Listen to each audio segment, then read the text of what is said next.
Good to be with you this evening. Yeah, thank you for being part of this. It's really good to see so many faces, and I look forward to your questions later on. Yes, I'm Felix. Felix Aremo. Like this, the things that we're thinking about this week, they're not random intellectual kind of academic stuff. This is real life for me. As a black man with a son living in the world that we're living in, issues of racism, colonialism, just that legacy, that history, like these are really pressing questions for me. Yeah, is it possible for me to be black and unashamed and Christian and unashamed? So Felix was basically going to give us his reflections, and yeah, some of the I guess like some of the real tensions that I guess like you face like as a black man, someone who is of Nigerian heritage and believing in Christ, and how you've I guess like dealt with some of those questions, and if you can talk to us about that. Yeah. So the history of Christianity, particularly in the West, has it's a mixed history. And so I remember speaking to a guy in Brixton in South London about Jesus, and he just got really angry. Like he just turned around and said to me, like, how dare you talk to me about Jesus? Like, don't you know your history? And it's clear that just the history of slavery, of colonialism, of injustice, of racism, like for him, like the word Jesus was almost like a swear word. Do you know what I mean? So, and so that's one perspective when you look at the history. Another perspective is actually life as a black man in the West. Like it's not straightforward being black in Britain or in America and in other places, because there's a kind of like a social caste system that exists. We know about caste systems from when we look at certain other countries like India, for example, that there's a set kind of hierarchy with some people at the top and some people at the bottom. But the reality is that even in the West, that exists as well. That based on your wealth, your gender, your ethnicity, like people are going to rank you and assign you a value based on just where you fit in their hierarchy. And the sad reality is that the history of slavery and the ideology that surrounds that means that in most people's framework, black people, black men and black women are right at the bottom of that hierarchy.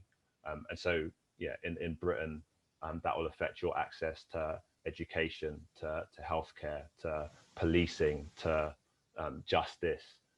So, all different areas of life are affected by being black in Britain. And the question is, like, as you're dealing with all of these challenges, does Christianity help you or does it hinder you? What would be helpful is I'd like to outline my understanding of Christianity from by giving you the Bible's answers to 4 questions. So what I'm sharing isn't my opinion. It's not just kind of I happen to think that these things are true. This is my interpretation, my secret interpretation of Christianity. What I'd like to share is what I believe the Bible actually says. And if you wanted chapter and verse, I'd be very willing to give it to you. But yeah, just let me just kind of outline Christianity so you understand what I'm talking about, and that will kind of help this conversation flow a bit better. So that when you critique Christianity, when you have objections to Christianity, your objections are based on what I actually believe or what the Bible actually says, rather than so Christianity gives really powerful answers to 4 questions. And I guess the thing to be thinking through is, does what you believe, does that provide a better answer or not to the one that Christianity gives? So the 4 questions are, who are we? That's the first question. What's gone wrong? Second question. What's the solution? And what hope do we have for the future? So those are the 4 questions. Identity, who are we? Problem, like what's gone wrong with the world? 3, solution, like how can things be made better? What's the solution? And then 4thly, what's our hope for the future? And so to that first question of identity, who are we?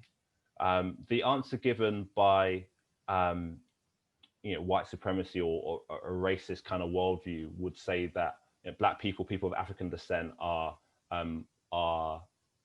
less than, are worthless. They're not worthy of respect. But the answer that's given in Christianity, the answer that God gives us is that we were made by God and for God. We were made for a relationship with Him. All of us were made by God. All of us were made as worthy of honor and respect. So that's the first thing, identity. What's gone wrong? Because clearly the world that we live in now is messed up. And the answer that Christianity gives to that really important question to help us understand what's gone wrong with this world in which we live is that we are alienated from our Creator. We have rejected the identity that He's given us, and we've tried to create for ourselves a different identity. And the problem is that every other identity that I give myself will lead to injustice. It will lead to me mistreating other people who are made in God's image. Because if I reject the fact that I'm a creature and I'm not God, then I'm going to treat other people as if they're less than. I'm going to mistreat people rather than like giving them the honor and the respect that they deserve. And that's what we see in the whole of human history. That rejection of God has led to mistreatment of people who are made by God. And so the question is, what's the solution? And you can look at that from 2 perspectives. One is if you're someone who's been a victim of mistreatment and injustice, the solution that you want is for that to be dealt with, for the person who has committed atrocities against you to be punished. And that's a right solution. The problem with it is, even though we're all victims to some extent of the mistreatment of other people, the problem is that we're also offenders. We also mistreat other people. And so in my call for justice, how do I get justice for myself without being judged and condemned for what I've done to other people, for the way that I've mistreated people made in God's image? So that's one thing. And then the other thing is thinking more globally. How do we establish a world that is full of peace and happiness, and where the human ingenuity and creativity is expressed in ways that lead to flourishing rather than in ways that lead to destruction? Like how does that happen? And the answer that Christianity gives, the answer that the Bible gives, is that it's by us being reconnected with our Creator. It's by us embracing the identity that He gives us rather than the ones that we've created for ourselves. Also, how do we have a solution that enables us to reconnect with our true identity? And the answer, obviously, that the Bible gives, the answer that Christianity gives is Jesus. By being the Son of God, fully God, or 100% God, by becoming a human being, He's able to perfectly bridge that gap between God the Creator and us here on earth. Amazing, thank you so much. We're going to answer some questions now. The first one is, often we hear, especially over the past few months, that there's no racism in the UK. I think a lot of people are trying to be defending that. And we hear that narrative, but obviously we can see through times recently that that's not true. So what are some of the ways that you've seen racism function in society, but also kind of in the church as well, both modern day and kind of historically? Felix. Yeah, thanks. I'm sure actually many of us are fully qualified to answer that question, particularly when it comes to personal experience of racism. I think part of the reason why racism is denied is because it's a little bit like the word racist. It's like the word Nazi in the way it's used in our society, as in the worst thing that you could be is a Nazi, someone who would seek to exterminate a whole people group due to misguided hatred and no one wants to be accused of being a Nazi. And so the word racism is treated in the same way, where racists are bad people. I'm not a bad person, therefore I can't be guilty of racism. What's at the root of racism, or racial prejudice, is that hierarchy that I talked about. That kind of unspoken hierarchy where some people are at the top who are worthy of honor and respect, and some people at the bottom. One of the questions that is connected to the one that's been asked is, why is it that Christians, even within churches, why have Christians been guilty of looking down on people and mistreating people?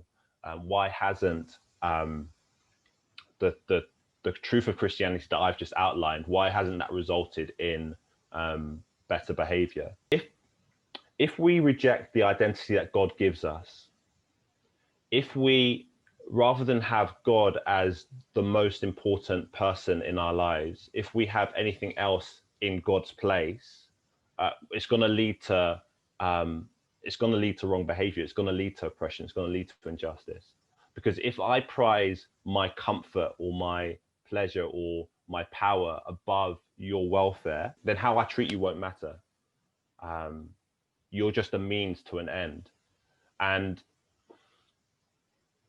when you look at the history of slavery and even Christians, or people who were going to church, going along with evil systems like slavery, like colonialism, like segregation in the US, what is being demonstrated is that wealth or power is that person's functional God, regardless of what they're professing in church. There's a Bible verse which is often quoted or misquoted to say that money is the root of all evil. But actually, what the passage actually says is that the love of money is the root of all sort of evil. So the question is, what are people really loving?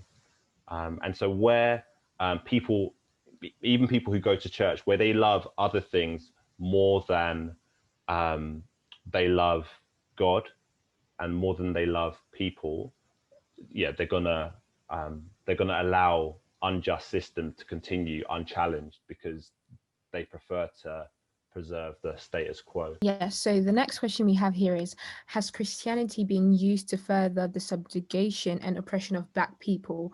And if so, how is this justified within Christianity? I think we should leave this question for when Vince comes on board to talk a bit more about like church history and perceptions of oppression, specifically of Black people, and also specifically in the American context, which tends to be the major example that people normally give when they talk about oppression of Black people, mainly slavery. There is also another question specifically for you, Felix. It says, as a Christian Black man, do you support the Black Lives Matter protest? And if you do, why should someone support the organization? So I guess that is calling in thinking about your faith and I guess like the political culture that goes with such a protest. Fantastic question. I think that you can say and mean and believe Black Lives Matter, even if you've got questions about the organization. So the thing about so Black Lives Matter because Black Lives Matter to God, as in if you want to make a statement like Black Lives Matter, there'll be people who'll be saying to you, why do Black Lives Matter? And and people will give a range of answers to that. But the answer I would give to that is that Black Lives Matter because Black Lives Matter to God. Human being, all of us as human beings are made in God's image, in His likeness and for His glory. So it's really important how we treat each other. In terms of the actual organization, I don't think that the Bible legislates how you solve societal problems. I don't think we all have to come up with the same political solutions to the problems that we face. We can have legitimate kind of disagreement, and we can discuss those things. But I think where we see evil, where we see injustice, like it's right to protest. It's right to call out things that are wrong, and that's something we actually see like throughout the Bible. It's something we see in the prophets. Like they're constantly calling out even God's people. They're saying, to people in the church, like, what you're doing is not right. It's not consistent with the God that you know and what it means to be living in relationship with God. You've got to sort that out. You've got to change. And then the same thing happens when you've got believers living in the midst of an unbelieving kind of nation. So you've got people like Daniel, like saying to oppressive kings like Nebuchadnezzar, like, you need to switch up how you're behaving, otherwise you're gonna face God's justice. And so like we as Christians, like we do want to have a voice and say, to call out the things that are wrong in our society, but I'm not gonna say that we all have to do it in exactly the same way. We need to do something, but I'm not gonna say, but this is the only way to do that. And I think it's a problem where we our society is so polarized that if you don't deal with things in exactly the same way as me, then I'm going to cancel you. I don't want to know you. I'm going to unfriend you. And that we've got to do better than that. And Christians need to do better than that as well. Thank you. We also have another question. Well, I guess like this is more of a comment. So Jesus doesn't solve injustices that are happening now on earth. It's rich to say you have a solution for some indeterminate future, but not now. And I guess like this question is talking about, I guess like the question of why are people suffering now, and why is Jesus not doing anything about the suffering now? And how do we reconcile that? Do you have like an answer to that? Yeah, so that's a really good question, and it's one of Malcolm X's critiques of Christianity. So he just talked about the fact that like it's very convenient that Christianity, he described Christianity as a turn the other cheek, heaven for you after you die philosophy. And he was just like, isn't that convenient that you're talking about heaven in the hereafter, whereas you're enduring hell here on earth, and the white man's enjoying heaven, but you're looking forward to heaven in the world to come. And that's a powerful objection to Christianity. Like does it just kind of keep you in your oppression, just waiting for a future? And the reality is that if Christianity, if there was no life after death, if Christianity was judged 100% on what it offers you in the here and now, there's no point being a Christian. If there is no eternity, if there is no resurrection, if there is no life after death, if there's no world to come, like Christianity isn't, like, it's not worth it. It's too painful. It costs too much.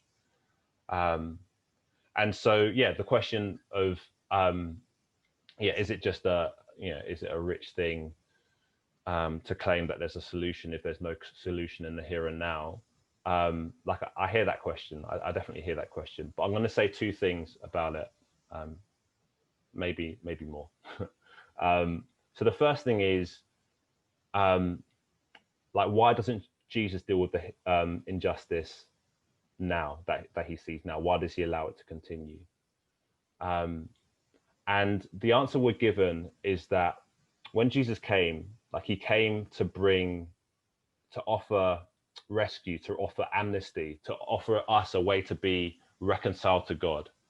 And so in John 3, it talks about how he didn't come to condemn the world, but in order for the world to be saved through him. So the problem that we face is that we want justice now, but what would that look like? What do we want God to do now?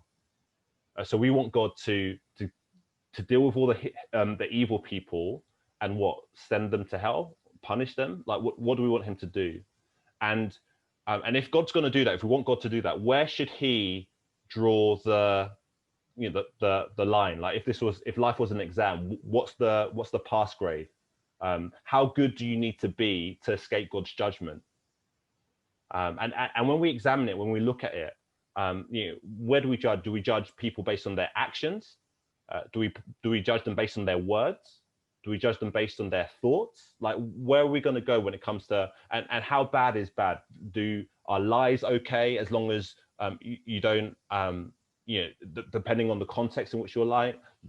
The whole thing will get us in trouble, because the problem with the wrong that we do, the evil that we do, is the fundamental problem is the fact that we've rejected God. And when you reject the creator of the universe, the crime that you've committed isn't, it's not a little thing. If I were to, sometimes you get flies around and you just kind of, if I was to kill a fly on this Zoom call, like, none of you going to be calling the police and be like, there's this guy, he killed a fly. None of you going to be doing that. But if you saw me kill someone, like, you're gonna want to respond to that. You're gonna try and bring me to justice. What punishment do you deserve for rejecting the creator of the universe? And so in your call for justice, in your desire for justice in the here and now, as much as we want to kind of point the finger at those people over there and say, you know, they deserve to be punished, the problem is that we've got a whole bunch of fingers pointing back at us, saying that no, we deserve to be punished as well. So yeah, let's not be too kind of trigger happy when it comes to that call for justice, because like we're right in the crosshairs as well. But then also, like, the injustice that we suffer, that even worse than the injustice that we suffer in the here and now is the injustice that Jesus suffered when he came to earth.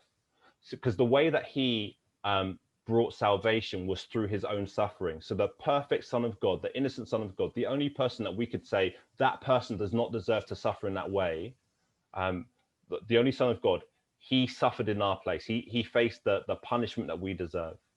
And so, like, if you were to look at, you know, if we were there 2,000 years ago, observing what was happening when he's being mocked, when he's being, you know, stripped naked, beaten, spat out, all of those things, we would have seen the worst kind of injustice. We would have been like, that is horrible, that is awful. Like, how could anyone do that?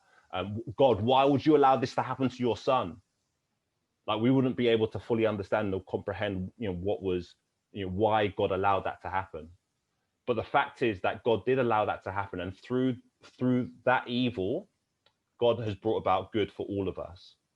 And so if God is able to do that with the suffering of the Son of God, how much more is he able to use the things that the injustice that we suffer? How much more is he able to use that for good? And so, yeah, like, it's a right question. Like, why would God allow this injustice? But the reality is that if he were to deal with it in a completely fair way, none of us would have any kind of hope. But because he's able to bring our salvation through the suffering of his son, like, he is able to also use our suffering to achieve good for us for eternity. But yeah, like, there's the hope of, there's another thing. As we seek to deal with oppression and injustice, one of the questions that we face is, how do you deal with oppression without becoming an oppressor? Like, how do you deal with evil without becoming evil? That's a really, really hard question. But we do see the solution through Jesus. Because what Jesus, because he says that, okay, all of us, yeah, worthy of honor and respect, but all of us are guilty. All of us need salvation. What that does, if I've experienced the salvation and the forgiveness that comes from God, that affects the way that I relate to other people.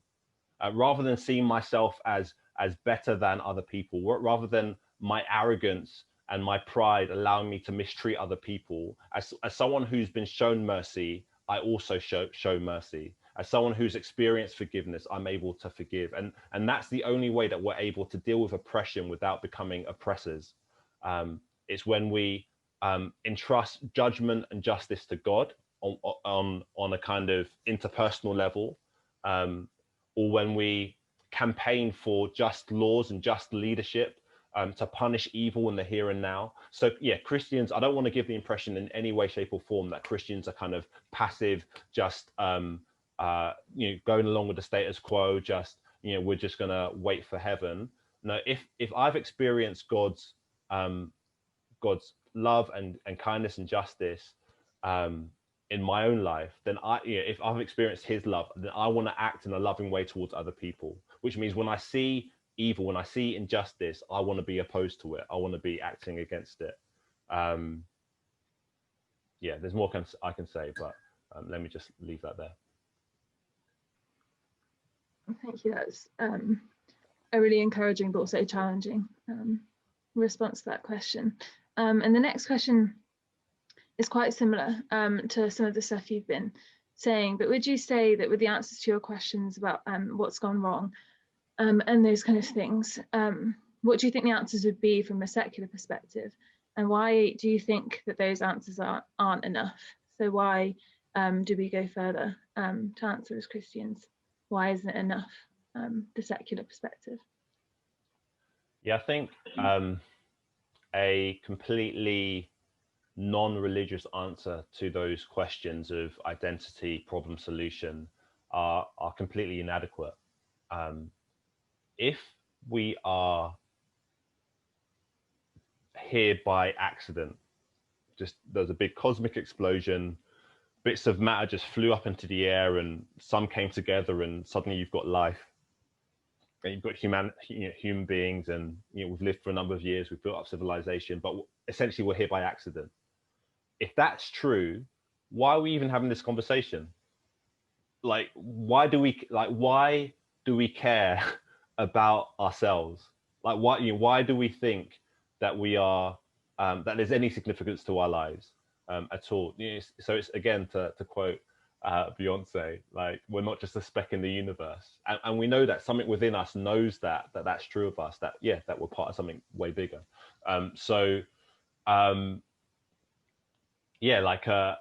Just that question of identity, how do you answer that question of identity? If we're going to say, Black Lives Matter, why do Black Lives Matter? Why isn't it just a case of survival of the fittest? Whoever is biggest and strongest, or most intelligent, whoever's most able to dominate other people, let them win. Like, why is there something within us that's not happy with that? And then when it comes to the problem, what's gone wrong, like, let's just think through some of the options. What are the alternatives? Is the problem ignorance? Like, do we just need more education? Some of the most educated people are the most unjust and oppressive people. So clearly education isn't going to help us. Do we need more money? Is the problem poverty? Well, there's tons of money in the world. It's just that it's distributed unevenly. I struggle to find a more comprehensive articulation of the problem and the solution than the one that's found in Christianity. If we were going to go to other kind of religious answers, and like, forgive me, like, if you're on this call and you're a Buddhist or you're a Hindu and I've got this wrong, then please jump in, correct me. But like a kind of Eastern worldview says that actually this world's an illusion. That's Buddhism as I understand it. And so the pain and suffering that you've experienced, like, the problem is not what's happened to you. All of it's an illusion. You're wrong to even be so bothered by what's happened. I can't live with that, because our experiences, they are real, and our desire for justice, it is right that we desire justice. If you have an alternative worldview that gives a better diagnosis of the problem, like, I'd love to hear it. I'd really love to hear it. But I think what the Bible does really skillfully is not just deal with the symptoms of the problem, but gets to the root of the issue. And the root of the issue is that we've rejected our Creator, and therefore we're incapable of loving people the way that we ought to love them. We're not able to live as fruitfully in the world as we were designed to.